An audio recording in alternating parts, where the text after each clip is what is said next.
Okay, let's give Cobra a taste of its own venom.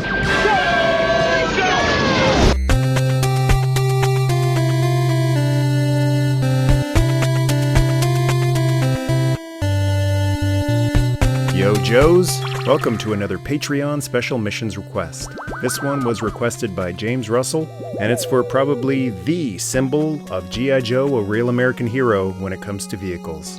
The XP-14F, better known as the Skystriker. I thought it was an F-14 Tomcat for a long time, but like many G.I. Joe vehicles, it's a bit tweaked to be a bit sci-fi and futuristic.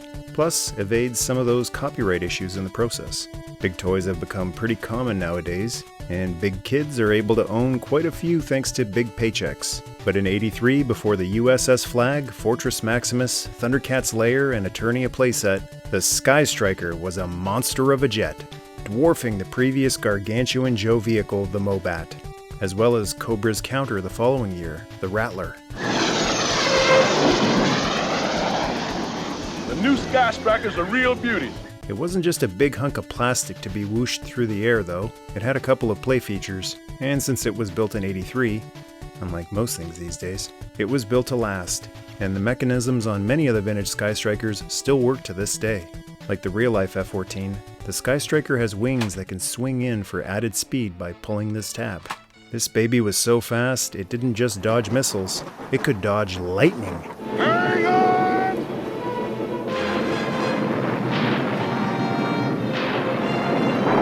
Heads up if you have a 30th anniversary Skystriker, or the San Diego Comic-Con Jetfire, which used the same mold. Be extra careful, it's more fragile than the original, and one of the tabs broke off on mine, when I still had one, from using not too much force. Unfortunately, this feature is directly coupled with the landing gear. It's great that the landing gear can all be simultaneously deployed or retracted, but having the landing gear go in while the wings are in means more space taken up on the deck of the u.s.s flag. And with this wingspan, that doesn't leave much room for many fighters on deck.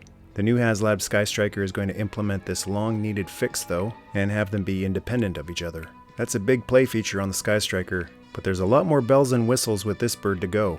The cockpit had a clear canopy that could be raised.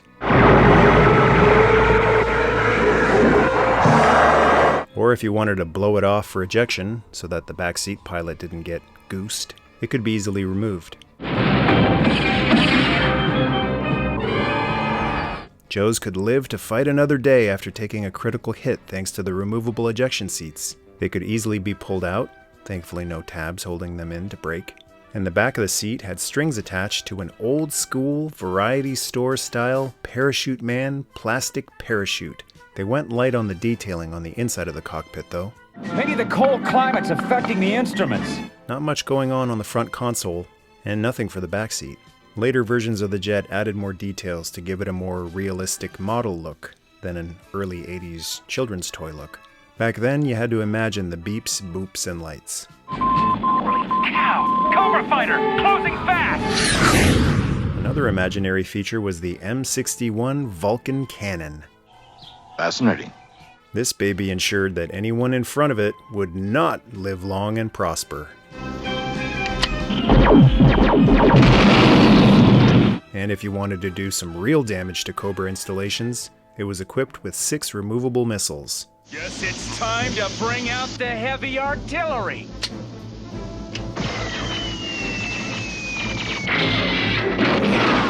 A pair of Sidewinder missiles. Target your missiles! Fire! Sparrow missiles. And Phoenix missiles.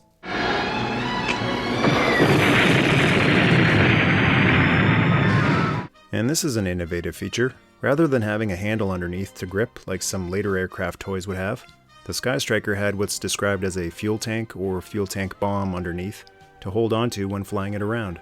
It didn't come with any chaff though, so you'd have to shoot down incoming missiles with your own missiles.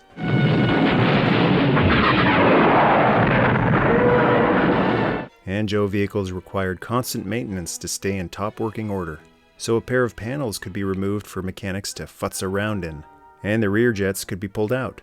The animated series didn't kick off until 1983, the same year the Skystriker was released, and a full year after the toy line had already started. but it's the first thing Joe fans saw as the opening intro played.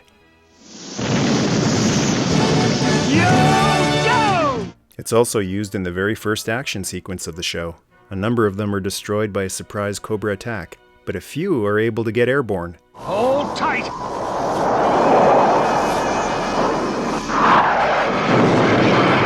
They're enough, and they successfully ward off the enemy attack. Return to base! Cobra! For the Joes, flying a Skystriker was like driving a car. Anyone could do it, and do it well. The first sergeant, the mountaineer, even the sailor. But without a doubt, the ace of the air behind the stick of a Skystriker was the hot shot from Providence, Rhode Island. Hang on, Duke. I'm gonna try to beat the odds and lose them. You're the ace, Ace. Captain Brad J. Armbruster. Codename, Ace. Primary military specialty, fixed wing pilot. Single and multiple engine. Secondary military specialty, intelligence operations. And the bio reads, Ace would rather fly than do anything else. During high school, he worked after school and weekends to pay for flying lessons. Spent 1 year flying pipelines in Alaska and 2 years stunt flying for movies. Enlisted U.s.s at 22. Duty most previous to G.I. Joe assignment, Senior Instructor U.s.s Fighter Weapons Squadron The Aggressors, Pilot Combat Training School. Qualified Expert, F5E, F15, F16, XP-14F. And the quote reads, Ace has one major character flaw, cutthroat poker. A predilection for gambling would ordinarily disqualify an applicant for the G.I. Joe team, but in Armbruster's case, you can hardly call it gambling, since he never loses. That's why we call him Ace. Sometimes the bio penned by Larry Hama didn't quite make it over into the Sunbow series. All right, you gold bricks, pony up. Who's got the courage to stay and see these beauties? But in this case, the show's writers took it and ran with it. Time to reshuffle this deck. And jogged with it. If Cobra's got all the cards, let's deal ourselves a new hand. And walked with it. That ought to make the odds even. And even just stood there with it. Then how about we shuffle a wild card into the deck? Or sat there with it. That bozo almost cashed in our chips. He makes a lot of poker puns on the show. But he darn near dealt me out. Another thing he makes is a big bill for Duke to explain to the Pentagon. I'm heading in. Every time you do that, Ace, it gets expensive. He was voiced by Pat Fraley on the show, who also provided the voices for Airtight and Wild Weasel on G.I. Joe, Max Ray on Centurions, Krang, Baxter Stockman, Vernon, and Casey Jones on Teenage Mutant Ninja Turtles, and the good Marshall Bravestar. While he's an ace in the air, that didn't make him invulnerable in a dogfight. Third Skystriker this month. Duke's not gonna be pleased. He'd often get shot down, and sometimes twice an episode. Bail out!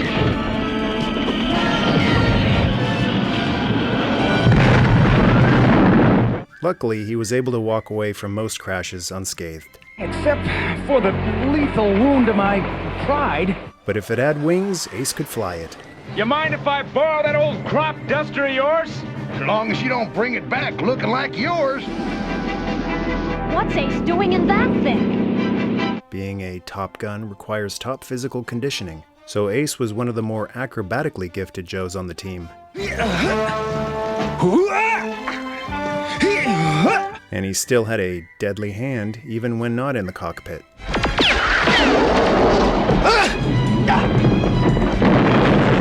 Excelling in hand-to-hand combat.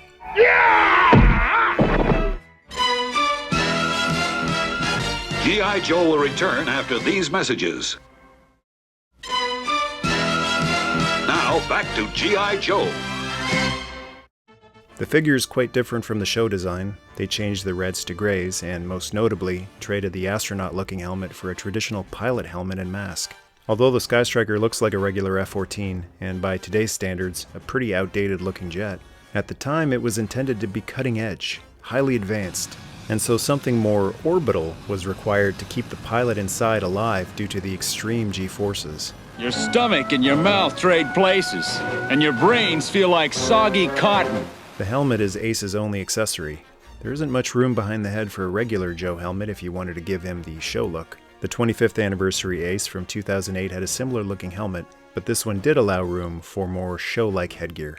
Unlike the Skystriker, Bridgelayer, and Snowcat, who had drivers that only occasionally appeared in the show, the Skystriker pilot appeared several times and had a few featured roles. To get your fill of Ace on the animated series, check out the episodes Cobra Soundwaves, Cobra Stops the World, The Germ, and The Wrong Stuff. The last episode is the closest you'll see his figure look to appearing on the show, by the way. The Skystrikers have to be fitted for a space mission, and Ace wears a spacesuit not too far off from his figure look. Holy Toledo! Look at that! Another place to see his figure look in media is his first appearance in the Marvel G.I. Joe comic, issue number 14, providing air support for the ground team. But his magnum opus was issue 34, Shakedown. Not just his best appearance, but one of the two best issues of the original Marvel Joe comic, alongside Silent Interlude. In Shakedown, Ace, with Lady J in the Rio seat, goes one-on-one with Wild Weasel in a Rattler, with the Baroness as his gunner. This is one of the best stories written that illustrates why the discussion of which jet would win is moot. It all depends on who's in the pilot's seat. And in this world of good military Joes versus evil terrorist Cobras, Hama was able to sneak in a realistic battle of wills between two warriors who, get this, have mutual respect for each other, which didn't happen much on the show. Will you look at that? I love the Sunbow show, but here's all Ace and Wild Weasel got to do on the show. You, G.I. Joe! Not unless you learn to shoot straight. But the comic? This panel right here. Saluting each other as they pass, each jet exhausted. That's why I love G.I. Joe. That's why Larry Hama deserved to, if not write the Joe movies, at least be a heavily involved consultant on them, if he wanted the gig, that is. This is G.I. Joe to me. And if I ever do another motion comic, I did one for Silent Interlude, by the way, if you're a member of the Patreon tribe, but if I ever get the inkling to do some voice acting again and do another motion comic, it'll definitely be Shakedown. Give me a live-action movie based solely on this issue. I'll go see it 10 times. Glenn Powell as Ace, anyone? Good afternoon, ladies and gentlemen. This is your savior speaking. And for you knuckleheads out there, in the British continuity of the Action Force comic, Ace is Canadian, like his fellow Joe Backstop, born in Montreal, Quebec, birthplace of William Shatner and Peter Cullen. Très bien. And in case you hadn't heard it on this channel already 100 times, the name Brad J. Armbruster pops up in the 1986 Sunbow series Inhumanoids, based on the Hasbro toy line. Uh-oh, I've got a bogey! And while it's never officially confirmed, it does seem that Saberjet is the former G.I. Joe pilot Ace. I'm in! I'm going down! Or maybe it's this new variant universe stuff. Whatever, it's just a cool tie-in.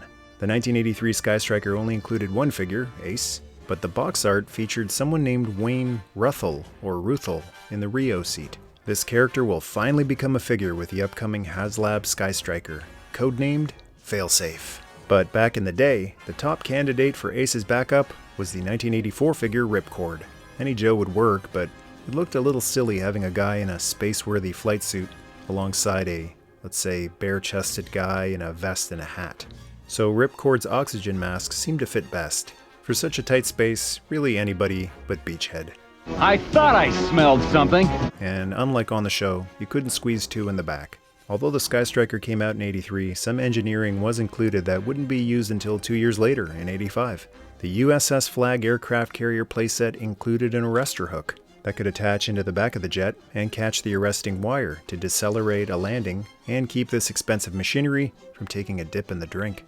And another feature you don't see talked about too often, you can detach the fuel trailer from the tow vehicle, and if you're lucky enough to have the often lost tow hook, you can attach it to the front of the Skystriker to taxi it around the deck. Taxi, mister? And the jet itself is an integral part of the flag. It's the ultimate playset, but it's not complete without a couple of Skystrikers waiting patiently on its deck, fueling up. Listen to her guzzle that fuel. Been thirsty a long time. Waiting for Cobra to strike. Battle stations! Battle stations! Nothing prettier than a cobra in your crosshairs. That's it for this special missions report. Let's get out of here! Now it's your turn. Were you lucky enough to have a Skystriker when you were a kid? Or at least have a friend who had one like I did? What were some of your more harrowing flights and missions? Share your grace in the comment space. Be sure to hit the like button and to join the tribe. Join the club. Or the club. Lock on subscribe. Till next time, don't forget to play, because toys aren't just for display. Roger base. Yo, Joe! Yo, Joe!